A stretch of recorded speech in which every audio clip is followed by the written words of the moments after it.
Okay, well, it's 7 o'clock, so we're going to get started. Thank you to Dr. Kate, who has been a presenter for us before on our webinars. She's a teacher with Assured Naturals and Natural Factors. She's also an author and a busy mom and a practicing ND. So welcome, Dr. Kate, and thank you for taking the time to do the presentation today. Thank you, Michelle. Glad to be here. Hi, everyone. Welcome. It's delightful to see so many people online taking steps out of your busy schedules and time out of your schedules to take steps to improve your own health.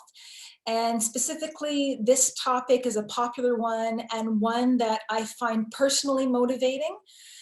Which is how we can age well, and specifically following evidence-based, in other words, science-backed ways to look at lowering our biological age. And I'll explain what that is and what we can do about it. It's a little bit easier than you might think. And so, as Michelle said, feel free to type questions into the chat area as we go along. Do my best to get to those at the end of the presentation. I'm aiming for about 45 minutes or so, plus questions afterwards. As Michelle mentioned, I am Naturopathic Dr. Kate Rhéaume, a graduate and former faculty member of the Canadian College of Naturopathic Medicine, the author of this book, Vitamin K2 and the Calcium Paradox, How a Little Known Vitamin Could Save Your Life. And I'm interested in lots of aspects of health, but in particular, how well we can age. And because I watched how my parents aged, my dad was doing quite well in all respects until he got to his 80s and he developed Alzheimer's. So there was a slow progression. I'm very interested in brain health. My mom, thankfully, still with us in her 80s now. And she's cognitively very sound, but physically, I feel like she could be, maybe taking more steps to be enjoying the time that we have. So that's something that's definitely is motivating for me. So what are we going to talk about tonight? What are we going to learn? Well, how well are we aging and how do we know? In other words, how do you really make this more objective? What are markers of the aging process and how can we lower them and better them? Secondly, how to accelerate the aging process, because we have to know what we are doing wrong or what we shouldn't be doing in order not to do those things. And thirdly, how to slow down the aging process. So that's sort of in a nutshell what we're going to be talking about. Okay, so let's look at an overview of aging, and specifically when I speak about aging. So let me back up a bit here. When we talk about aging, there is sort of an intuitive sense of what our experience is like to age, and that is that we can feel changes, subjectively feel changes in perhaps our energy levels, how well we sleep, how spry we may feel, how much mobility we have, how we may look, what does our appearance, is it roughly equivalent to other people our age, or is it older or younger? There's lots of different ways, memory, how it functions, how we feel like our brain is functioning. So there's lots of different ways subjectively that we experience the aging process. But we want to look at, and how we feel is important, of course, but we also want to look at some more objective measures of the aging process. And there's lots of different ways that this is done, but one of the most common ways to measure aging itself is by using something called telomeres. So telomeres are markers of what's called biological age. So telomeres are the very ends of your chromosomes. All the genetic material you have in your body is packed into little X and Y shaped packages in almost every cell of your body. And the very tips of these packages are called telomeres. They're often likened to that little plastic bit at the end of the shoelace. And if that comes off, the shoelace starts to unravel. Similarly, we have these ends to our chromosomes. Every time a cell divides and replicates, as they're always doing since our tissues are always turning over, those little ends get shorter and shorter, sort of like a fuse that's burning down or a clock that's ticking down. And by measuring these are thought to be, or has been shown to be, very well correlated with our rate of aging, essentially, how soon we may develop chronic illnesses or illnesses associated with aging. and our prognosis if we do develop those, how resilient we are to that. And so knowing this and using this as a very handy marker, we can look at research as to how we can age better, because the very good news is, and so the upshot to this is, long telomeres means you're doing well. We have longer telomeres typically when we're younger, and they tend to shorten with age. But there are things you can do to make your telomeres longer. So if you have short telomeres today, the good news is you can take steps to make them longer, and relatively easy ones. And that means from a biological standpoint, there are things you can do to get younger this year instead of getting older. So that's what we're going to talk about. Now, the first question you may be thinking is, well, how long are my telomeres? And there aren't great tests available commercially. There are some out there. I can't actually speak to the validity of them or whether they're worth the money. As far as we know, the best tests for measuring your telomere length are being done in academic settings, not something available through your doctor, for example. But that's okay. We don't necessarily have to know exactly how long our telomeres are or exactly what our biological age is today to know that the steps that we're taking have been proven to make those telomeres longer, which means to help us age slower and to literally lower our biological age. So there's your chronological age, that's what the calendar tells you how old you are. Then there's your biological age, which is how resistant and resilient you are in terms of your health. Okay, so first of all, let's talk about how to get older faster. So this is how to shorten your telomeres. Specifically, studies have shown that these types of behaviors and activities are associated with shorter telomeres, which means a higher biological age. I mean, in other words, you are biologically older than the age that you should be based on the calendar and how many birthdays you have had. And so here essentially is what not to do and the kinds of things that we do that make us get older faster. Very first one is being a couch potato. So specifically being sedentary, not doing any exercise at all, except for the minimum of getting up from the couch to go to the washroom or the table to eat. That is absolutely associated with an older biological age. It will age you, specifically because being sedentary promotes inflammation in the body. This is counterintuitive. How could you cause inflammation by just sitting there and doing nothing? But in fact, that's exactly what happens. Our bodies are designed to move, and if we don't move them enough, we will become inflamed because of it, and we will produce more inflammatory compounds.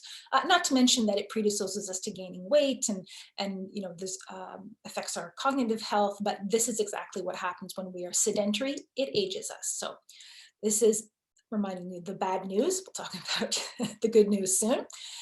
Which direction should we go here? We'll go downwards to the donuts, fries, fried chicken. This is the obviously unhealthy diets. And what makes this an unhealthy diet? Well, eating foods with a high glycemic index, the white flour, the white sugar, donuts, these kinds of foods gets your blood sugar up. And this accelerates the aging process. Specifically, what is also unhealthy about all those foods in the lower left-hand corner is many of them, the fried chicken, the fries, the donuts, have been cooked in vegetable oils like canola oil, sunflower oil. These kinds of seed-based oils are problematic on their own and even more problematic when they're cooked. So this bottle here with the oil in it says PUFA. That stands for polyunsaturated fatty acids, or omega-6. These kinds of seed oils are highly inflammatory. And again, inflammation is accelerating the aging process. Next, smoking. It's a no-brainer. I don't think I have to spend too much time on it, but it's specifically the toxins that you're inhaling with cigarettes. So nicotine on its own is not particularly harmful, but it's the toxins that come along with it. Next, stress absolutely will affect our aging process and can accelerate the aging process. Not good news after the year we've all had. However, there's some very good and promising news about stress that I'll talk about shortly when I'm giving the good news. Beside this here is somebody who is not sleeping well. So Insufficient quality or quantity of sleep is also associated with an accelerated rate of aging. I believe that the cutoff is specifically definitely people who regularly are getting less than 5 hours of 5 hours of sleep per night aren't doing well, and they'll accelerate aging. Between 5 and 7, it depends. That's sort of a gray zone, depends on the individual, their overall level of health and the quality of sleep they're getting, but definitely poor sleep or not enough sleep will hasten aging. Up in the top right corner here, the graphic that says, pollutions, toxins, chemicals, that is an important part. Those kinds of toxins will increase our free radical exposure, which also accelerates aging. And it can affect some of the ways our metabolism works as we age. And then finally, coming back full circle to the gentleman with the pink shirt and the measurement around his waistline, carrying extra weight will accelerate aging, and specifically carrying extra abdominal weight can accelerate the aging process, because often when there's excess abdominal weight, those fat cells in particular will produce inflammatory compounds in the body. So you'll notice that on several, of these ways to get older faster, I explained that the mechanism by which we get older faster is inflammation, and that is a primary driving mechanism for the aging process. Inflammation isn't always a bad thing, it's part of the healing process, but if there's too much of it too long, that really drives aging. So we'll spend a little bit of time on that tonight. Okay, so that was the bad news. Now the good news, how to get younger this year. In other words, these are research-based, evidence-based ways to lengthen your telomeres. In other words, lower your biological age. Obviously, most of these things I'm going to talk about are the opposite of everything I just mentioned. So first of all, we have exercise. Getting up and moving doesn't have to be complicated. Just doing something is better than doing nothing. If you really want a prescription for exercise, 20 to 30 minutes, 5 to 7 times per week of walking is quite good. Some studies have shown that high intensity interval training, specifically for a period of 3 months, will lengthen your telomeres. So how does that work is you go for a walk, you warm up, and you do, say, 3 minutes of jogging if you can, if not walking as fast as you can for 3 minutes, and then 3 minutes at a recovery pace, 3 minutes fast, 3 minutes recovery. You do that 4 times. You're doing this whole thing fast and slow for, altogether it's roughly about 30 minutes with the warm up and cool down. And that fast, slow pacing has been specifically shown to help lengthen telomeres, but anybody who's active will be aging better and have a lower biological age compared to a similar person who is otherwise sedentary. So moving, exercise, really important. Next, let us move down to fiber. So a healthy diet in general, but we're going to focus on a few specific components, a few specific nutrients that have been isolated. High increase intake of fiber has been associated with a lower biological age. So enjoying, whole fruits and vegetables, nuts and seeds, some whole grains, and green leafies, for example. And then if necessary, if you really feel like you're not getting enough, you can sprinkle on chia, flax seeds, anything to increase your fiber intake. Down at the bottom here, this person is obviously sleeping well. We'll spend a little bit of time. We could do a whole evening and a whole seminar on sleep, because we know lots of people aren't sleeping well, but we'll just touch on a few very basic points. Here's a nice one, social interaction. Studies have shown that people who socialize fare better on a number of aspects of health and cognitive function, and specifically have lower biological age than people who stay isolated. Next, one important component of a healthy anti-aging diet is a big intake of antioxidants. Antioxidants fight free radicals. And in addition to inflammation, free radicals are a big driver of the aging process, but we can combat them with antioxidants that come from our food. Obviously, things like vitamin C and E, those are well-known antioxidants. But there's lots of plant-based phytonutrients in things like garlic, herbs and spices, and I'm going to focus on a few important antioxidants later on. Up here, the little graphic that says slow down, keep calm, be positive, relax. Well, all of that stuff, of course, is the opposite of the stress. And I mentioned there was going to be some good news when it comes to stress. So yes, stress accelerates the aging process. However, very interestingly, studies have shown that among people who are equally and extremely stressed, those who perceive their stress as a challenge age better, have a lower biological age, are biologically younger, compared to people who perceive their stress as a threat. So that really speaks to the fact that when it comes to stress, and really when it comes to our health, our mindset is very powerful and affects our health down to the cellular level, down to your DNA. And so this is not about being Pollyanna and pretending everything's okay when it's not, but dealing things when they're not okay, reaching out to people, expressing yourself in appropriate ways, and having, as much as we can, cultivating a positive mindset absolutely has been shown to slow the aging process. Okay, and then back to the middle here, omega-3s. These are healthy fats that specifically, of all nutrients, have been associated with low biological age. So I'm going to spend a little bit of time on that. And then last but not least, I realized I sort of left the worst for last in terms of the news on biological aging, is that the least exciting research, but also very compelling research, which shows a way to lower your biological age and slow the aging process, is to eat less. And so the tiny burger is a reminder to lower caloric intake. Now, I'm not recommending we eat less by eating tiny burgers or eating tiny portions. Eating tiny portions will make you crazy, or at least feel that way, which is not a great way to live or age. But if there's ways that we can cut back our caloric intake that don't feel difficult, like this is one of the reasons why intermittent fasting is so popular right now. It's a way that people can shave off some calories in their day. As well, the fiber that I pointed to down here, fiber is very filling, makes you feel full and satisfied, but it actually doesn't have any calories. So eating a high fiber diet is another way to reduce caloric intake, which has been shown to slow aging.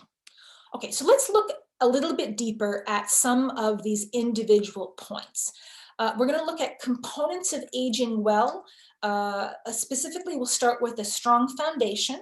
We really touched on the healthy genes and how we can affect our telomeres, look at some building blocks of good health and healthy aging, including a well-fed brain and anti-inflammatories. So what are some foundational? We've just covered some really in broad strokes, some things to do and not to do. But let's look at a foundation for good overall health for short and long term. Good nutrition and healthy diet, obviously. I'll cover that briefly, and there's so much controversy, it seems, nowadays, not to mention all the changes that have happened over the years about what's in, what's out, what's healthy, what's not healthy. It can get very confusing, and you hear extremely conflicting, and I find quite polarized views. You should only eat plants. There are keto carnivores that say you should never eat plants. There's a lot of conflicting information now. So what's a generally healthy diet when we're considering the aging process? Reducing toxicities, and specifically looking at drug-induced nutrient deficiencies. We'll touch on a few of those for people who may be taking medications that are depleting nutrients. So here's a look at a healthy food pyramid, which may be different to what you consider, healthy. This is sort of modeled off the Mediterranean diet. I think a lot of people have heard about that. The base of this is in season, organic, ideally fresh vegetables primarily, but some fruit, including mushrooms, have specific anti-aging properties. We don't include a lot of those typically in our diets often. So enjoying mushrooms, leafy greens, and fermented vegetables, if you can, things like sauerkraut, kimchi, these kinds of fermented foods. And on that, we have a base of sustainably farmed and organic or wild meat, poultry, eggs, as well as sustainable seafood, things like grass-fed dairy if you can find it. And this, or as an alternative, plant-based protein. So our proteins are there as well. Next, higher up in reduced amounts or less than the things we've already discussed, include gluten-free whole grains, things like oats, quinoa, rice, nuts, seeds. Why gluten-free? Not everybody is necessarily sensitive to gluten, but it's a common enough irritant for most people that it's worth taking out, at least as a trial, to see how you feel on a diet that is, if not gluten-free, then at least wheat-free. You might be surprised at the kinds of aches and pains or gastric reflux or other symptoms that simply disappear when you remove this from your diet. And at the very tip top, which is only just for treats and special occasions, includes sugar and refined oils. I mentioned sort of the foods that were in the bottom left of the graphic that we previously saw. There are a few nutrients that are challenging to get from diet alone. As we know, things like vitamin D, low levels, deficiency is common. We typically mostly get it from the sun. There's just little amounts in food. So a vitamin D supplement is associated with a slower or better overall health and better immune health. Vitamin C, probiotics, magnesium, collagen, omega-3s. I'm going to be touching on a lot of these as we go along. Staying hydrated by drinking enough water is important, using a variety of herbs and spices to get those antioxidants and phytochemicals in, and trying to keep in mind healthy snacks, because sometimes we can be snacking sort of mindlessly, and those kinds of things can add up. Okay, so let's talk about toxicities very briefly. We want to minimize our exposure to chemicals that may be adding to our toxic load. That absolutely contributes to accelerating the aging process. So the cornerstone of a healthy diet, as we've just mentioned, being fruits and vegetables, but many of those conventional ones are heavily laden with pesticides. And independent studies show that many pesticides are linked to a range of health problems, from brain and nervous system disruption, toxicity, hormone disruption, and that load, due to something called bioaccumulation, we can tend to accumulate more toxins with time and as we age, which then in turn accelerates the aging process. So there are simple things that we can do, and I won't get into too many of the details or on these, but the EWG is the Environmental Working Group, and every year they come out with their Dirty Dozen and Clean 15 list. So if you are not growing your own food, which we can do a little bit at this time of year, if you're buying produce and you can't afford or don't want to buy all organic all the time, the Dirty Dozen are the most contaminated foods, and so either avoid them or buy the organic version of these foods. This list changes a little bit from year to year, but there's certain foods that are pretty much always on there. Strawberries, apples, spinach typically top the list. Thin-skinned fruits, peaches, cherries, tomatoes, peppers, both bell and hot peppers, as well as kale, collard, and mustard greens. So these can be healthy foods, but they're typically some of the highest foods in toxins. So like I said, either avoid them or choose the organic version.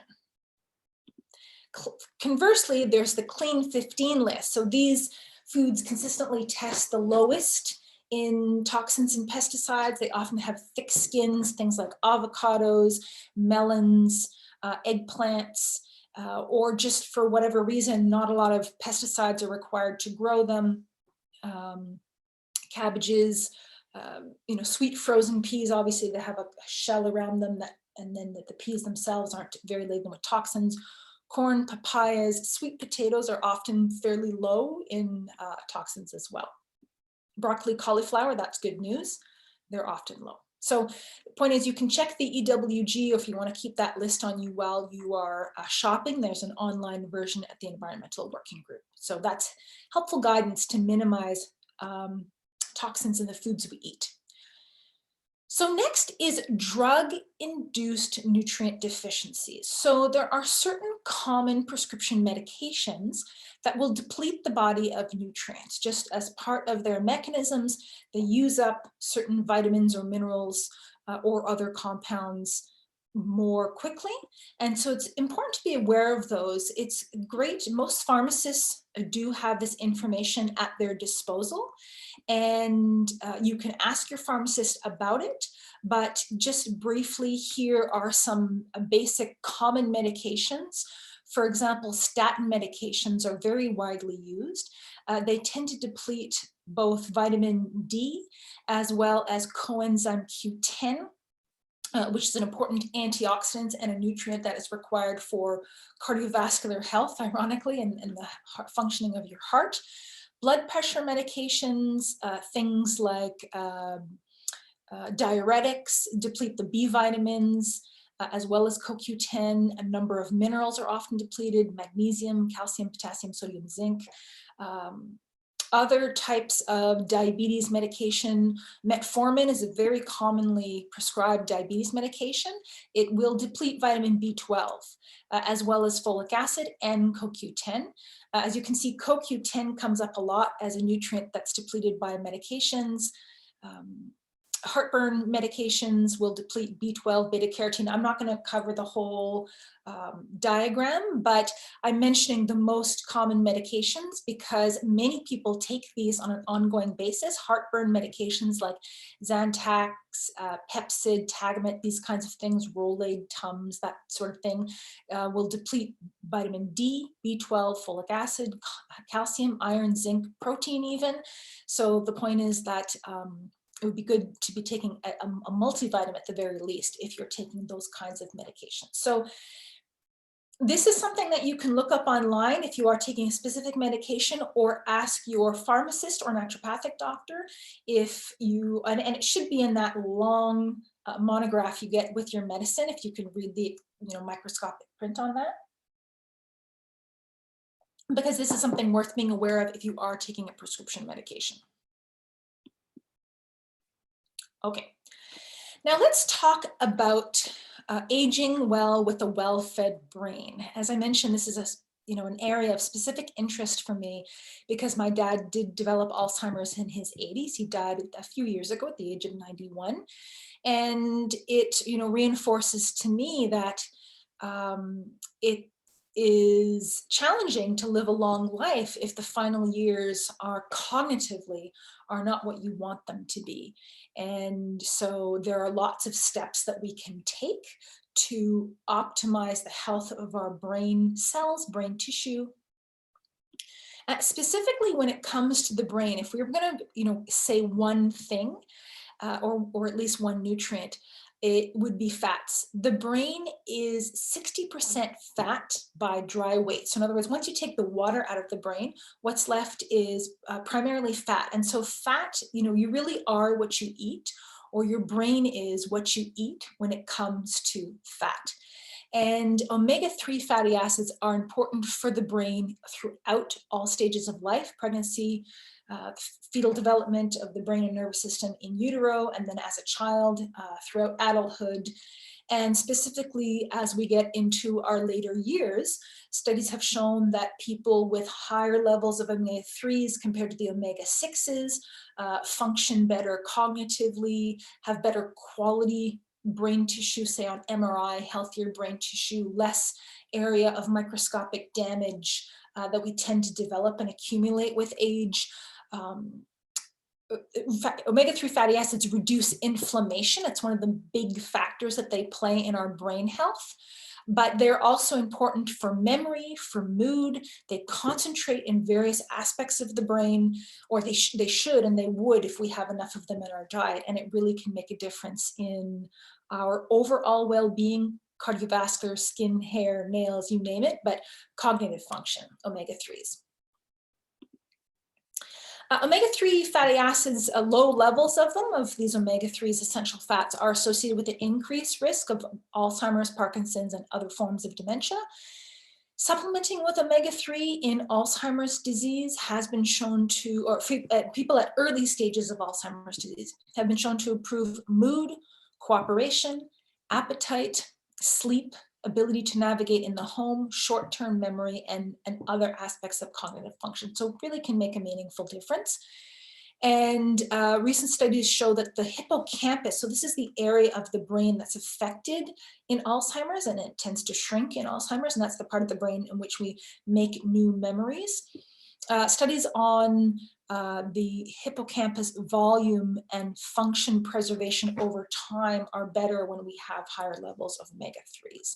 So it really does make significant contributions to a healthy brain. So I just want to back up a little bit. Omega-3s are a nutrient that can be very challenging to get into our diets because we get them from, they come in some types of plants. Flax and chia and certain types of seeds have what are called short chain omega-3s in them, and the body needs to connect them together to make long chain versions that we use. You may or may not be making that conversion efficiently. The long chain omega-3s are found in two sources, either grass-fed animal foods, which we know is hard to come by. In other words, cows, chickens, pigs that are out on that pasture eating green grass. They'll have more of those omega-3s in egg yolks and butter. Or deep cold water fish like salmon, anchovies, sardines, herring. Although eating those on a daily basis is problematic because they are high in environmental contaminants. The smaller fish are better, things like sardines you could eat every day. The larger fish, really more than a few times per week, and you may be exposing yourselves to environmental contaminants. So good quality omega-3 essential fatty acid supplement is crucial and critical to brain health. And there are a variety of different quality ones on the market. The Daily Brain here, I like this. I didn't go into every aspect of every nutrient in here, but it's a packet kit of 5 essential nutrients that is specifically shown to have brain beneficial qualities. So many of them are antioxidants and or anti-inflammatories that specifically cross the blood-brain barrier and work within the brain. Probiotics help indirectly to support brain health through something called the gut-brain axis, as well as supporting immune health. And the omega-3 essential fatty acids that I mentioned are also come in these kits. So the Daily Brain is an example of a sort of a complete, comprehensive nutrient system to supply nutrients directly for a well-fed brain. All right, next, aging well with anti-inflammatory everything. So I keep touching on inflammation and how important that is in accelerating the aging process. So once we become aware of that, we want to be able to take steps to slow that down. Now, unfortunately, there's a bit of a conundrum here, a bit of a chicken and an egg scenario in which we tend to create more inflammation as we age, and then that accelerates the aging process. And so that can become a bit of a vicious cycle. We need to cut that off. And inflammation can exacerbate all kinds of neurological conditions, metabolic diseases, bone problems, skin problems, cardiovascular diseases, fatigue, and just our general levels of energy, inflammatory diseases, obviously, whether they be bowel, skin, joints, are all exacerbated by inflammation. So curcumin is one of the best known natural anti-inflammatories. And I think most people have probably heard of curcumin. It's the active constituent from the herb turmeric. That is a member of the ginger family. It looks sort of like ginger, but it's darker orange on the inside. You can buy that whole in the fresh produce section, or dried, for example. You can make this in curries, East Indian yellow curries. And turmeric has components in it that give it color, that give it flavor. But there's also a powerful medicinal component in turmeric that's called curcumin. So you can extract the curcumin from the turmeric, and this is a powerful antioxidant. It's a powerful anti-inflammatory. It can cross the blood-brain barrier, exerting anti-inflammatory effects within the brain. It's considered to be often referred to as the master switch for inflammation in the body, switching it off, excuse me. And it is one that will help prevent oxidation of cholesterol, which plays a really important role in cardiovascular health. So lots to be said about curcumin, and it's very popular for that reason, because there have been so many studies done on this to show so many different benefits for health. Specifically talking about brain health, there has been a long-term, and that means 18 months, double-blind, placebo-controlled clinical trial of a bioavailable form of curcumin called theracurmin, using 90 milligrams twice daily in older adults who had mild memory complaints to begin with. So they weren't using individuals with dementia. Specifically in this study, they want to say, so for people without dementia, but who feel like their memory isn't what it should be, brain's not as sharp as it should be, and taking this long term, and found that daily oral supplementation with theracurmin led to significant memory and attention benefits. So this is a study published in 2017. And the challenge with curcumin is that it's often not well absorbed. And so it really does make a difference. There's lots of different curcumins on the market. There was a lot of research happening with curcumin, people taking high amounts of it and then not seeing anything, which is when researchers discovered that it's often not absorbed because curcumin is naturally a large molecule. So the theracurmin that I mentioned that was used in these clinical trials, it takes the curcumin and grinds it down to a very tiny, tiny fine particle, 100 times smaller than crude curcumin. And this vastly increases the absorption of the curcumin. And so the theracurmin form that was used in these clinical trials, it represents a scientific breakthrough in terms of the absorption of curcumin, and it has the most number of published clinical trials behind it of any form of curcumin on the market.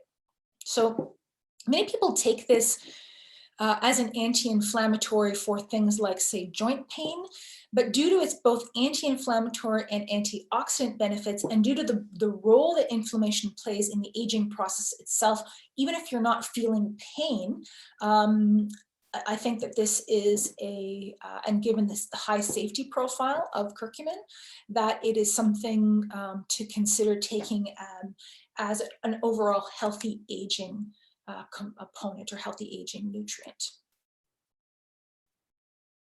All right, and now let's look at building blocks. This is our not quite last topic, but getting there. So I want to talk about collagen.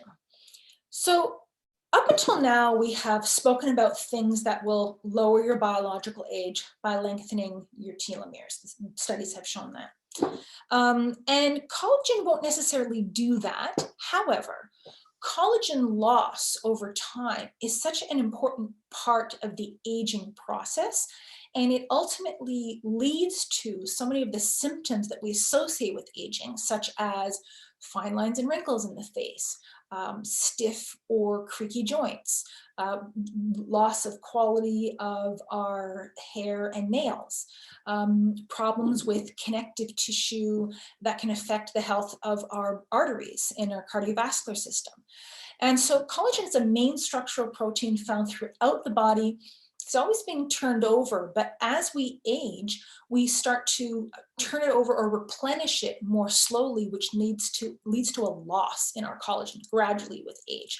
Skin starts to thin, bones become less dense because they are in fact made of a matrix of collagen, which can be shrinking. The cartilage in the joints tends to wear down, leading to arthritis.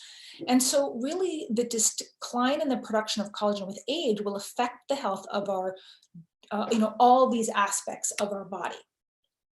And so finding ways to replenish collagen is not necessarily making us younger biologically, but it's compensating for this common effect that happens during the aging process. So for example, we know that skin is 75% collagen, and that provides a structural layer that keeps skin smooth.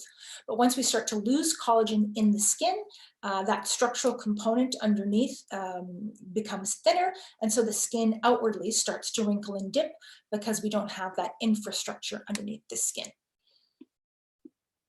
Similarly, I mentioned collagen plays an important role in bones, and that's because the matrix of our bones is in fact this protein, collagen, and then the minerals go into that and are bound to that. So when we start to lose collagen in the bones, we are losing the binding sites for minerals. If the matrix of our bones is literally shrinking, you can take calcium, vitamin D, even vitamin K2, but if there's nowhere for the minerals to go and nothing to hold on to them, this is an important and overlooked aspect of bone health, of osteoporosis prevention, for example.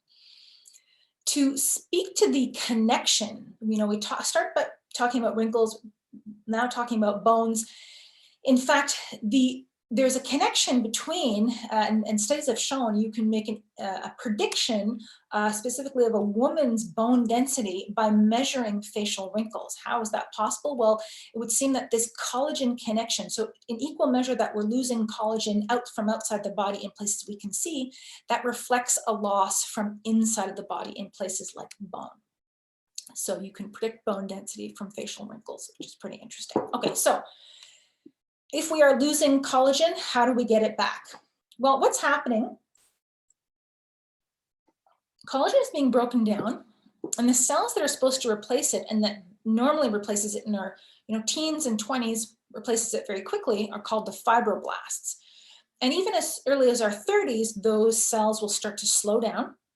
And so we want to support the fibroblasts in their production of collagen to get our collagen back, focus on activating the biological pathways that generate new collagen, provide the body with the building blocks and the materials it needs to make collagen, and protect the collagen that's been formed. So there's two different ways to do this. Now you can do one or the other or both. I know some people do both, but I'll talk about each individual one. So many people have heard of collagen supplements. And hydrolyzed collagen peptides is one way that you can get your body to help replenish the collagen that's being lost over time. So while you are taking the collagen, you're replenishing your body's collagen. And for example, hydrolyzed collagen peptide supplements, and specifically the total body collagen, has been shown to reduce wrinkles in the skin by 60% within 30 days of taking it. Randomized, double-blind, placebo-controlled studies showed that oral intake of 2.5 grams of hydrolyzed collagen daily decreased the appearance of cellulite, for example, helping to smooth the skin there. First results were visible after 3 months, more pronounced after 6 months. So skin, facial wrinkles, usually 28 days. For other results, it may take longer. And this is a way to, as well, help to cushion the joints, helping to gradually rebuild cartilage. And this is something that the total body collagen is from bovine, so it's there's bovine and marine. So of course, these are animal-based sources of collagen that are mixed in with other nutrients like vitamin C that help with collagen production, as well as, for example, hyaluronic acid, which helps to increase hydration in the skin and joints and tissues. So this is something that is taken as a powdered, either flavored or unflavored, once per day. There are also tablets available for people who don't want to do a powder.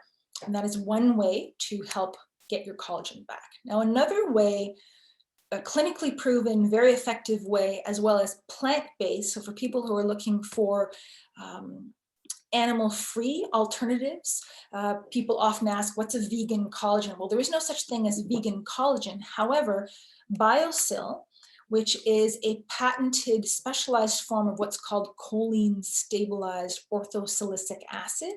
That's a mouthful, we just call it BioSil. It's a compound of a nutrient bound in a special form to allow it to be absorbed, and this will activate the fibroblasts and get them to start upping collagen production. So you will also see, and they're clinically proven, a lot of research has gone into the BioSil that comes in, by the way, either drops or capsules for people who don't, especially, they don't want a drink or tablets. And this has clinically proven to improve the appearance of skin, hair, nails, reduce fine lines, a 30% reduction in fine lines and wrinkles. It increased skin elasticity by 89%, helping to promote healthy bones and joints. Improvements in bone mineral density at the hip of 2%. And this is one that, like I said, it has been well researched, clinically proven, and really works well. And it is a animal-friendly way of supporting your collagen.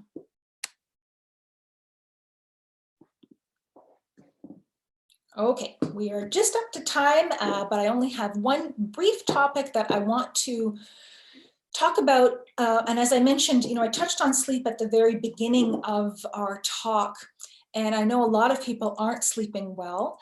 We tend to sleep a little better in the summer due to the light exposure, but this is a tough one for everyone. And we tend to sleep less as we age because we naturally produce less melatonin with age. Melatonin also has antioxidant effects in the body and in the brain. So it's important to make sure that we can optimize our melatonin production. Ironically, sleep inhibits our melatonin production, which impairs our sleep, which can further exacerbate our stress. That can be a vicious cycle. And so we want to make sure that we're getting adequate quality and quantity of sleep. And maybe we'll do this as another topic on its own in the fall, but just briefly, for people who are looking for natural sleep help, that's not habit forming, won't leave you feeling groggy, hungover, drowsy in the morning, that can be taken as needed. It doesn't need to be taken every day. The trunk sleep is a combination simply of 3 nutrients. L-theanine helps calm the mind. If you've got an overactive mind, can't fall asleep because you can't stop thinking. A little bit of melatonin, the famous sleep hormone and antioxidant, and a little bit of 5-HTP, which is a nutrient that your body uses to make its own melatonin. So it's safe, non-habit forming, highly effective, and allows you to wake up refreshed and relaxed. So that's 1 chewable tablet as needed. Okay, well, and that brings us up to just about packed in a lot of information in a short period of time. But I hope that you found that that was useful sort of news you can use. I just want to mention, as I showed a wide variety of brands throughout the presentation, one thing they all have in common is that they are tested by Ishura, which is Canada's only independent, not-for-profit natural health and supplement product certification organization. So people ask, how do I know I'm getting a good natural health product? How do I know I'm getting what it says on the label? You can look for this symbol on your label with a little flower, and it shows that you are getting exactly what it says on the label, no unexpected surprises. The product is non-GMO. It's been tested for over 600 different contaminants above and beyond strict Canadian guidelines to make sure you're getting a product that is pure and potent. So that is Ishura. So check for that on your labels. Okay, well, thanks everyone. That brings us up to time for questions. So let me just... we do have a couple of questions in the Q&A window, Dr. Kate, if you would like to have a look there. All right, I'm having trouble. Oh, there we go. Q&A. And a huge thank you to you, Dr. Kate, and Amanda and the Assured Naturals team for this wonderful presentation. for anybody, we did have a couple of questions come in. The session has been recorded, so we will be sending out a recording to everybody either later on tonight or tomorrow morning with a link, so you can rewatch it if there's more information that you wanted to gather from it. Did you have access to the questions, Dr. Kate? I do, yes. Lots of good questions coming in, and I will start with the first ones I see here. I live in Canada, so do I. Does the EWG 2021 Shopper's Guide apply to our country too? Yes, for the most part. It's based in the US, but we have very similar laws to our pesticide use. Apples, strawberries, all of those, just because of their nature, tend to be highly sprayed, the ones on the dirty dozen list, and conversely, the ones on the clean 15, due to their nature, they don't need as much pesticide application. So that is pretty accurate for Canada as well. Now, if you happen to know a local apple grower who's not spraying their apples, even though they can't certify them organic, that's another story. But in general, those are pretty accurate lists to go by. Wendy asks, the problem with collagen is hard to find a clean source. That is a really good point, Wendy, because of bioaccumulation. Collagens can be contaminated. And so this is why it's really important that Ishura, that I mentioned at the very end of the presentation, that tests for over 600 different contaminants that are not a requirement from Health Canada, but just the testing is available. That is a really good way to know that you're getting a clean source of collagen.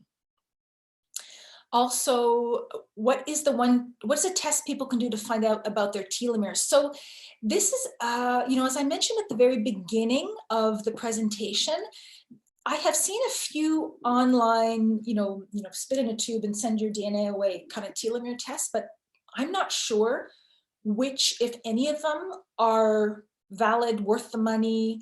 The best ones that I know of are only being used in research and academic settings, and I haven't found yet one that I know for sure is great, that is available, say, through a practitioner or online. Wanda asks, what is the difference between prebiotic and probiotic? Good question. So probiotics are supplemental forms of beneficial bacteria that we can take to help top up our good bacteria. Good bacteria, by the way, also tend to decline with age in a typical way. And so there are specific seniors probiotic formulas to top up the species that tend to be missing. A prebiotic, on the other hand, is food for those bacteria. So bacteria in general tend to like to eat fiber and fiber-like compounds, but those are prebiotics. Those are the food that the bacteria like to eat. Okay. I actually have a question, Dr. Kate. Does BioSil also help? I know it's really good for hair and nails and skin. Can it also help with joint inflammation? I can't speak to whether it will help with joint inflammation, but certainly in the same way that it plays a role with bone density, it will play a role with joint health and cartilage health. And so helping to rebuild cartilage, there are joint health studies on BioSil, and maybe that speaks to your question, it's helping with joint health in particular, and rebuilding the joint structure. Yes, there are studies on that with BioSil. Fantastic. We don't have any more questions. Oh, yeah, we've got a couple of more questions. Always takes a few minutes for people to in the Q&A, yeah. In the Q&A. Okay. Oh, I'm at what part of my end? Oh, here we go. How do we find a really good ND in our city? Is there a place we can look it up, an ND that specializes with seniors, for example? That's a good question, one I get often. So most provinces, I'm in Ontario, we have the Ontario Association of Naturopathic Doctors here. Depending on what province you're in, there's likely a provincial association. I know the Alberta Association of Naturopathic Doctors is quite robust, and so check out your provincial association of naturopathic doctors. There's usually referral. Many of them you can just type in where you live and it'll give you a list of people in your area, or you can call them and find out, and don't be shy to call around and say, do you specialize in seniors? Do you work with seniors? Or these are my health concerns. Are you do have experience with that. Or you can go into your local Nutter store, your local health food store, and find out who they recommend. They may know doctors in the area. I have some arthritis in my knee. It hasn't been bothering me too much of late, but what can I take? So there's lots of things happening with arthritis.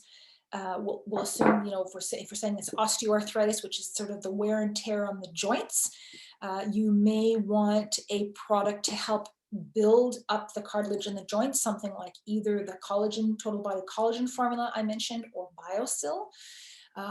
Or, you know, if you're finding that it's not bothering you too much, then just sticking with a natural anti-inflammatory like the Theracurmin, the curcumin-rich capsules may be adequate to sort of manage any inflammation that may be around the joint. What are the safest exercises for arthritic knees? I am not an exercise physiologist or specialist in that area, so that would be a good thing to speak to a physiotherapist, chiropractor, or somebody who specializes in knee exercises.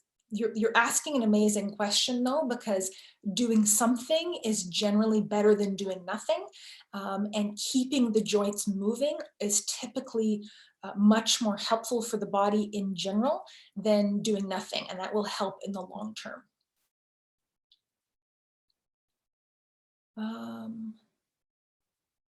How do we take melatonin?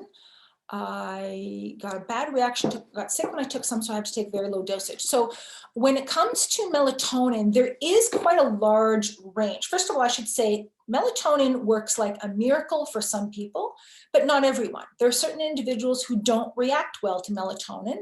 It's not that common, but it's common enough that's worth mentioning. If you take melatonin and you had funny dreams, or you felt very tired in the morning, unusually tired, or maybe had a headache, then maybe melatonin isn't for you, and that's good to know and be aware of. So that may be the case. Beyond that, it's worth starting, and one of the reasons why I like the Tranquil Sleep formula is it only has 1.5 milligrams of melatonin. That's a relatively small amount. You could even break the tablet in half and start with half of that. But for most people, that amount will do something without doing too much. Range in terms of melatonin, I know people who get by with, you know, half a milligram and do quite well. I know people who need to take 10 milligrams and get a good result from that, which would knock me out for days.